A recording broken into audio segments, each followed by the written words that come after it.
Well, of course, you know that the world is slow at the moment. I mean, we have wars going on, we have crisis going on, we came out of COVID. 2023 was not good, but it was also not bad. So we can't complain. Well, of course, Milan was a very, very good exhibition for that. After the exhibition, we had lots of hope that the business is really starting up. But unfortunately, this didn't really happen for the reason I just told you. I mean, our latest innovation, and this is also in India, this is the signature. The signature is a totally new technology. We don't compare it with conventional dyeing machines.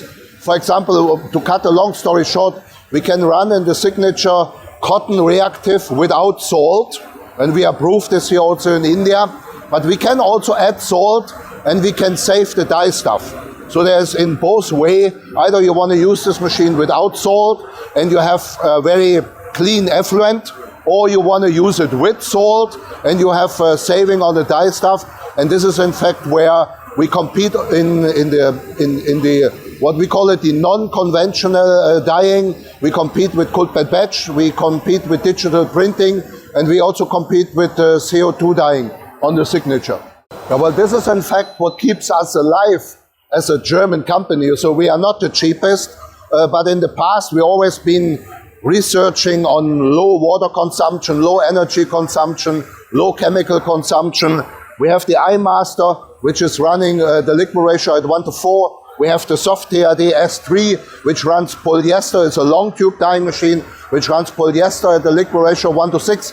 And now our newest technology, the signature, which goes about 1:3. So always Thies is working on this new technology. And this is in fact what keeps us alive and which keeps us also supplying machines, despite, of course, a bit of a higher price.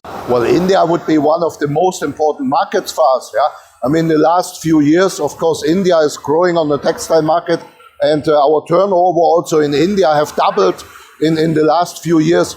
So yes, India is there. I mean, we have a couple of clusters. We have Europe, but of course in Europe it's more smaller machines. We have then Asia, so that would be Pakistan, India, Bangladesh, Indonesia, and there, of course, India is at the moment, of course, leading. Yeah, and we have most activity after the ITMA and into 24 we have in India. And then, of course, we have South America. We have Colombia, we have Honduras, and these countries then in South America. But if you rate all over the world, of course, yes, India, Bangladesh, and also Pakistan, it's a very, very important market for us here on the subcontinent.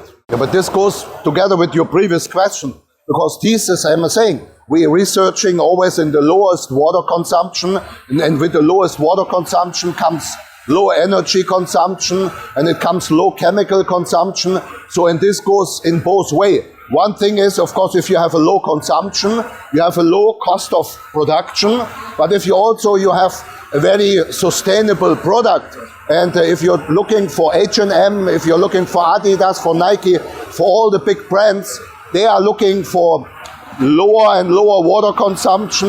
We are talking CO2 dyeing, we are talking digital printing, we are talking signatures. So they are pushing their suppliers into this low consumption machines. And this is where Thies comes in, and where Thies can supply a product to satisfy these brands. Yeah, of course, I mean, India takes business from China. The business in China is getting more expensive. China is more concentrating on manufacturing cars and electronics. So a couple of countries will benefit from that. So that's Vietnam, that's Indonesia, that's India, of course, that's Pakistan, that's Bangladesh. And my advice, or what my idea for India, I'd be very much surprised that in India you have not so much garment industry. So I mean, you manufacture yarn and you sell the yarn, you manufacture fabrics and you sell the fabrics, but you don't do the value-added product. So that means if you sell your yarn and make a couple of cents on the margin, yes, but if you manufacture the t-shirt or the trousers or whatever, then of course the garment would give you the value-added product. And this is what Bangladesh is doing. And this is what also China is doing. So I think for the Indian textile industry, it is very important to grow into garment, to not sell the yarn and have somebody else making the margin, not sell the fabric, but making the garments by yourself and then sell the finished fabric, garments, and then make the margin out of that.